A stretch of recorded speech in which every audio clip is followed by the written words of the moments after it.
来过来是台北内湖的潭美街发生着严重的车祸，这个骑士无注意到重机车要倒弯，结果弄到重机车的车尾，人喷出去，搁互直驶的轿车弄到，人卡伫个车卡往生了。骑车民众沿双黄线直骑，发现头前一台重型机车准备倒弯，伊袂赴反应，直接弄到重型机车的车尾。 扣弄到骑机车民众规人冻死在地，驶伫咧边仔白色轿车驾驶行到赶紧社会正边去，新闻局去告到骑机车民众，就安尼甲人告死。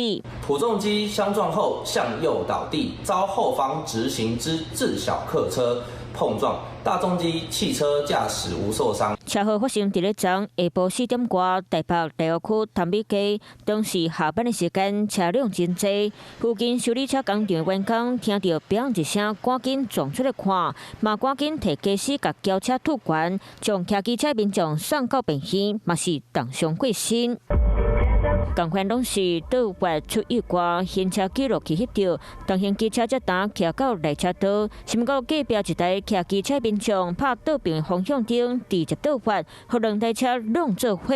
两人嘛伫咧涂骹拍3连，互边的民众拢看甲杠起。要切可以，但是你要注意嘛，那连看都没有看就贴过来了。其实它有规划的部分，我们还是照规划的部分走。车祸就发生伫咧昨要约近11点的时间，台中西区中明南路54岁骑机车的陈先生，敢若想要倒弯无太喘，弄到一回骑重型机车直骑27岁少年仔。驾驶双方均无酒测值。